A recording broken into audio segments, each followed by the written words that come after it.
Bonjour et bienvenue dans ce nouvel atelier consacré à la manipulation photo avancée sur Photoshop. Donc, je vous montre là ce que l'on va réaliser ensemble. Donc, une composition assez colorée et contrastée. Alors, on va dans Photoshop, on clique sur Créer nouveau, largeur 1000 pixels, hauteur 1400 pixels, résolution 72 pixels par pouce, couleur RGB 8 bits. On clique sur Créer. À partir de là, comme d'habitude, je vous invite à télécharger les fichiers sources qui accompagnent cet atelier. Une fois que c'est fait, vous faites Fichier, Importer et incorporer. Et on va importer un premier fichier. Donc dans le dossier source, on va récupérer ciel.jpg, importer. Ciel qui va occuper une bonne partie de notre composition. Donc là, on n'hésite pas à déformer le ciel, comme ceci, en hauteur. D'accord ? À peu près jusque là. Entrée pour valider. On va lui ajouter dès maintenant une petite teinte saturation pour en modifier très légèrement la teinte. Teinte saturation. Et on va simplement mettre la teinte à -10 pour avoir quelque chose d'un petit peu plus cyan verdâtre. D'accord ?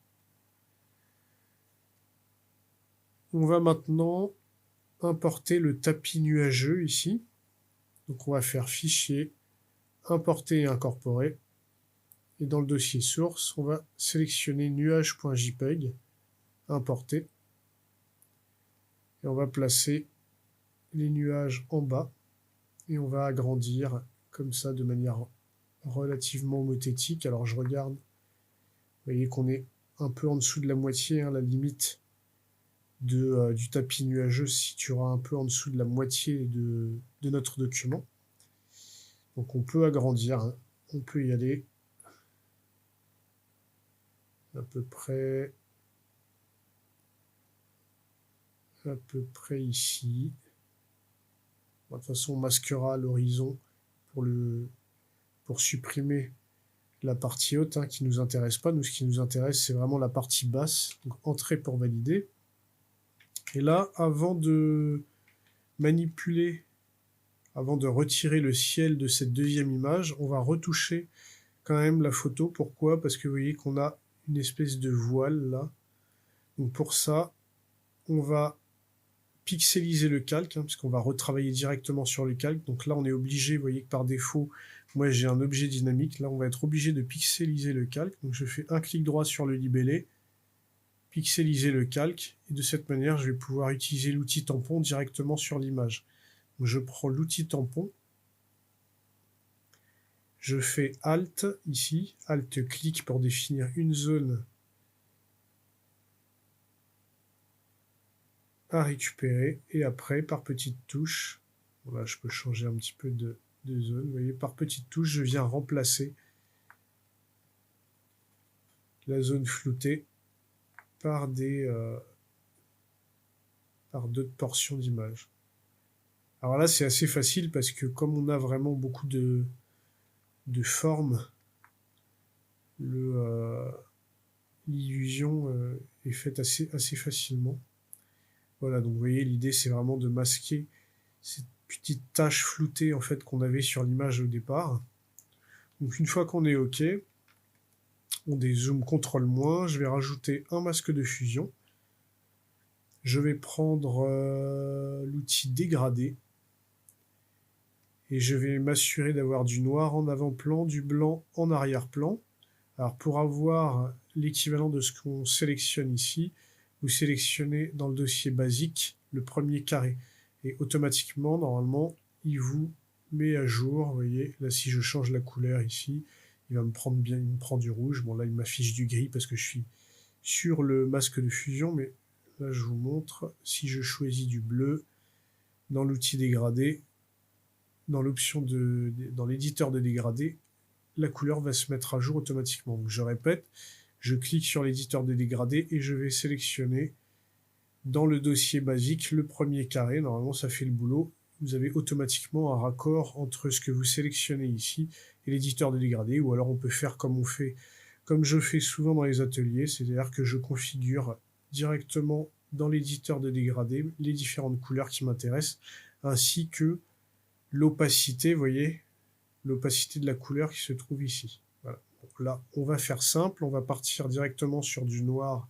et du blanc. Je sélectionne le masque de fusion associé au calque nuage. Alors là, je reviens sur du noir. Et donc, je répète, le noir va masquer, le blanc va afficher. Donc je vais faire, en maintenant la touche Maj du clavier pour avoir une verticale parfaite, vous voyez, je vais faire une simple sélection ici. Alors pourquoi je sélectionne juste la limite de l'horizon? Tout simplement comme ça, vous voyez, j'ai du noir bien plein en haut et du blanc assez rapidement, et j'ai juste une petite zone de transition ici. Plus votre, vous voyez, plus votre segment sera long, et plus le dégradé sera important, d'accord? Alors que là, j'ai fait un petit dégradé à ce niveau-là, ce qui fait qu'on a une petite transition au niveau de l'horizon, et très rapidement du blanc en bas, du noir en haut. Voilà. Donc une fois que c'est fait, on va rajouter, on va coloriser en fait dès maintenant le tapis nuageux via une courbe de transfert de dégradé. Donc je vais dans les masques, dans les calques de réglage, pardon, et je vais sélectionner courbe de transfert de dégradé. Je clique sur le picto pour créer un masque d'écrêtage, je clique sur l'éditeur de dégradé, et je vais définir une première couleur ici, en cliquant sur le carré coloré. Je vais vous donner le code hexadécimal dès maintenant, ce sera plus simple. 2000, donc 20 00 13. 20 00 13, donc vous voyez un violet très foncé pour les ombres. Je clique sur OK. Je sélectionne le deuxième carré coloré. Je clique sur le carré à la droite de couleur et je vais mettre comme code hexadécimal OFCE, pardon, 0 FCEF1. 0 FCEF1. Vous voyez un bleu relativement clair dans les parties claires. Je clique sur OK. On est bon. Et vous voyez que, comme je le disais, les zones sombres, grâce à ce calque, les zones sombres vont se coloriser en mauve et les zones claires en bleu. Je vais passer le mode de fusion de ce calque à couleur. Voilà.